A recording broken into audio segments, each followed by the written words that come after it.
Ustadz Somad yang saya muliakan, ini pertanyaannya bagi saya sangat besar maknanya. Seorang ibu hamil duluan, baru menikah, bagaimana status anak tersebut? Perempuan yang hamil duluan, baik sebulan, 2 bulan, 3 bulan, 4 bulan, 5 bulan, 6 bulan, 7 bulan, dinikahkan, nikahnya sah. Nikahnya sah. Buka nama kitabnya Al-Fiqhul Islami wa Adillatuh. Nama penulisnya Syekh Wahbah Az-Zuhaili dari Suriah, Damaskus, dekan Fakultas Syariah Universitas Damaskus. Jadi Pak Kua tak perlu nanya ini berapa bulan. Itu bukan pertanyaan Pak Kua, itu pertanyaan dokter. Nikahkan saja. Aku nikah. Dari bunyi tangan calon mertua itu bisa kau tebak itu sudah hamil duluan atau tidak. Kalau yang belum hamil itu lembut dia. Hai menantuku. Itu belum hamil tuh.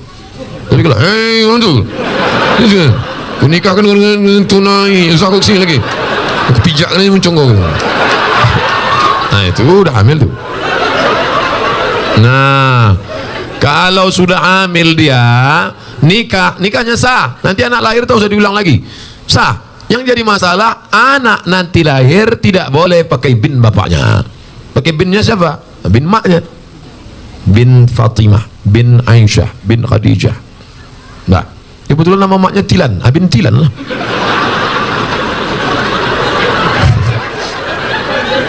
Dua, kebetulan anak ini lahir laki-laki. Anak yang dalam kandungan tadi lahir, anaknya laki-laki. Lahir adiknya sudah itu perempuan. Adiknya perempuan. Mati ayahnya. Ustadz janganlah kasar kali mati ayahnya. Adiknya jadi perempuan. Nanti kalau mau menikah, si abang tadi tak bisa jadi wali. Karena hubungan mereka saudara seibu tak bisa jadi wali. Tiga, bapak meninggal. Si ayah meninggal, si anak tak dapat harta warisan karena tak ada hubungan nasab. Empat, kebetulan anak pertama tadi anak gadis, cantik, dipinang anak lajang. Pas nikah nanti si bapak tak bisa jadi wali. Walinya wali hakim Pak Kua. Banyak sekarang yang ngotot, saya walinya. Oh tak bisa mas bro. Apa salah saya? Saya kan bapaknya. Tengok wajahnya kan mirip tak bisa. DNA tak laku. Salah saya apa? Kau mencoblos sebelum hari H. Tak bisa. Maka jaga anak gadis kita. Makanya kalau datang anak lajang, besok hari Jumat, habis hari Jumat, hari Sabtu, hari Sabtu malam Ahad anak lajang datang bawa motor. Pak, saya bawa anak gadisnya sebentar ya. Jangan. Ustadz Somad sudah ceramah, aku tak ingin anak ini makan. Sekarang banyak orang tua lebih mau makan di daun daripada makan di pinggan. Sekali tidak, jangan keluar. Melangkah kau dari rumah ini selangkah, tak kuakui kau anak dunia. Masuk dalam. Sebentar aja Pak. Tidak. Nanti kami belikan bapak mie ayam. Apa lah? Semangkuk mie ayam lah pula harga anak gadis kau. La ilaha illallah Muhammad Rasulullah. Ibu juga harus sepakat sama bapak. Kalau bapak sudah mengatakan tidak, sebentar aja, tidak, sekali tidak, datang istri dari belakang, kasihlah bang, kita dulu lebih parah dari itu lagi. Inilah yang membuat anak ini rusak. Kalian pun yang lajang-lajang, ini pakai motor, udah dibawa, bonceng sana, bonceng sini, bonceng sana, bonceng sini, gembong masuk angin. Yang mengandung 9 bulan 10 hari laki-laki apa perempuan? Perempuan. Yang melahirkan meregang nyawa laki-laki apa perempuan? Perempuan. Yang ngidam muntah-muntah laki-laki apa perempuan? Perempuan. Maka jaga kehormatan kalian adik-adikku, anak-anakku. Jaga. Tak ada harga kalian. Sekolah aja bagus-bagus. Yang lajang-lajang, jangan kalian pacaran. Tak usah kalian pacaran. Emangnya Ustadz dulu tak pernah pacaran? 4 tahun saya di Mesir tak pernah pacaran. Kalau tak percaya tanya sama Ustadz Fadil. Tak pernah Ustadz kan? Demi Allah, 4 tahun saya di Mesir, 99, 2000, 2001, 2002 tak pernah pacaran. Kenapa? Tak dapat.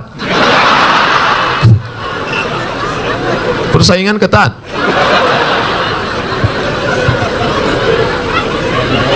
Assalamualaikum. Tapi setelah pulang, selesai saya S1 Mesir, saya lanjutkan S2 Maroko, habis itu saya pulang 2008 saya pulang, lulus PNS, mengajar, ustadz. Coba tengok komen-komen, lajang-lajang yang ngasih pacaran.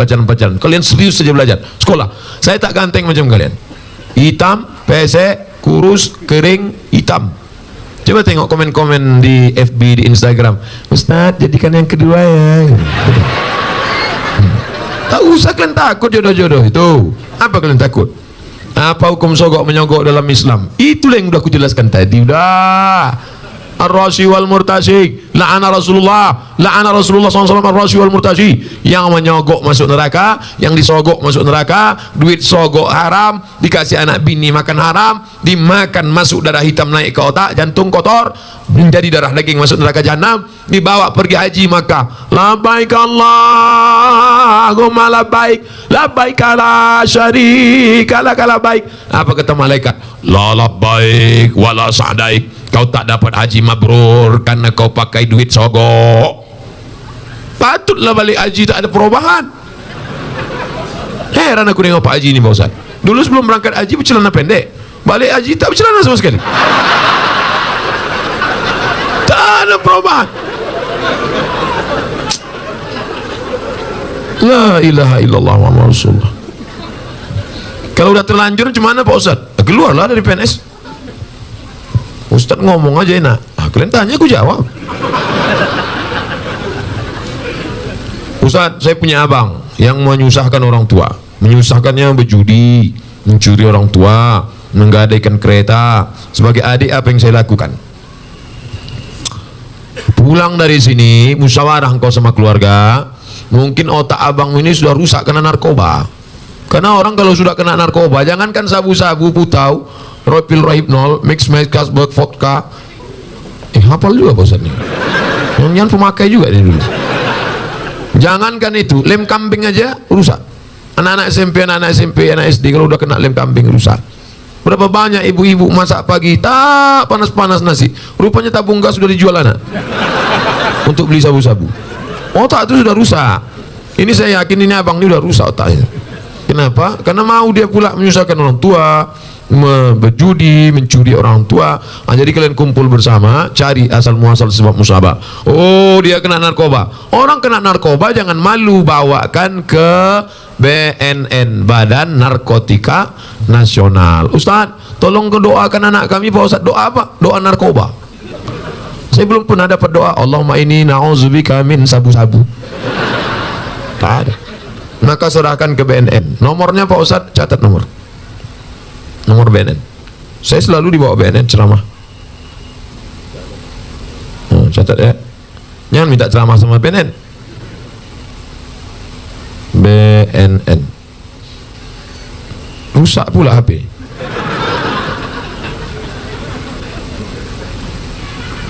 BNN.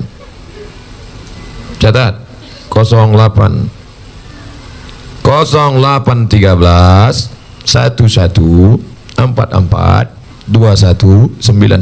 Nanti rekamannya ada, telepon dia. Nah, nanti anak bapak tuh, adik abang tuh ditangkapnya. Tangkapnya bos. Banyak yang berterima kasih. Gimana keadaannya sekarang? Alhamdulillah Pak Ustadz. Gimana? Udah ditangkap. Setelah ditangkap diobati, diobati, rehabilitasi, balik dia sehat, bisa lagi sehat dengan kita, bisa bersosialisasi dengan masyarakat. Ini saudara kita. Tapi ada juga yang tidak kena narkoba, dibawa ruqyah, bawa ke tengku-tengku, ke alim ulama, tuan-tuan guru kita, ke dayah-dayah, di ruqyah. Mungkin dia diganggu jin setan. Setan. Ustaz, suami saya tak sholat kemarin di ruqyah, tak ada respon apa-apa. Berarti tak salah setan.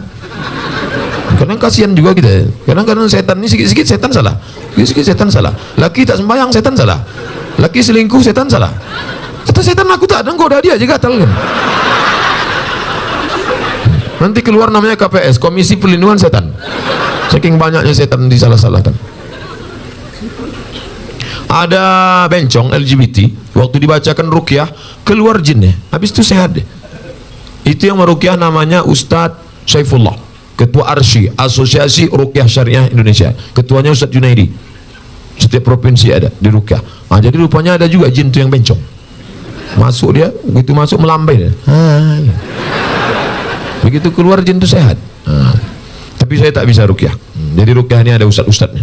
Kadang kita ini ayatnya hafal, pas kita baca jin itu tak mau keluar. Allahu la ilaha illa huwal hayyul qayyum, la ta'khudhuhu sinatun wa la naum. Hai jin, keluar. Tak mau kata dia. Keluar, tak mau. Keluar. Masa setan ngusir setan gitu. Rupanya perbuatan kita 11-12 sama dia. Pak Ustadz, saya sering memikirkan sesuatu dan tak khusyuk sholat. Bagaimana itu Pak Ustadz? Kata Syekh Ali Tontowi, menjaga khusyuk sholat itu syaratnya 5. Yang pertama, waktu wudhu jangan bercakap. Hidupkan air keran air, basuh tangan, hakikatnya keluar dosa dari tangan. Kumur-kumur, keluar dosa dari mulut. Basuh muka, keluar dosa dari kelopak mata. Basuh tangan, keluar dosa dari tangan. Basuh kepala, keluar dosa dari lubang telinga. Basuh kaki, keluar dosa dari kaki. Nah, gitu. Jadi jangan bercakap. Ini sekarang banyak orang sedang berwudu bercakap. Itulah, karena aku bilang jangan tanam. Ini sawit ini sekarang memang jatuh harganya. Gimana lah? Aku bilang lah. Maka tanam karet aja. Kau tak peduli juga kan? Nah, dia sudah sekarang. Itu jadi bercampur sama dunia. Makanya waktu berwudu itu jangan cerita dunia. Dah, habis berwudu dari tempat wudu ke tempat sholat tak boleh tasbih. Tasbih itu menjalin jari jemari, keretak. Tak boleh. Mereka jangan tasbih, tak boleh tasbih. Tasbih, subhanallah. Gimana kabarnya anak saya yang katanya hamil? Subhanallah.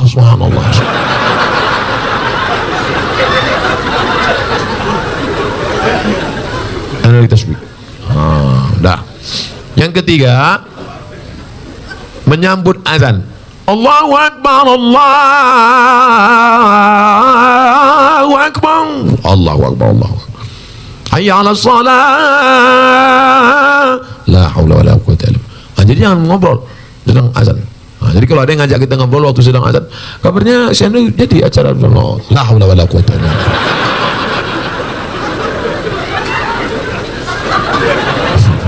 Yang keempat, sholat itu membaca, namanya qiraah, bukan merenung, membaca.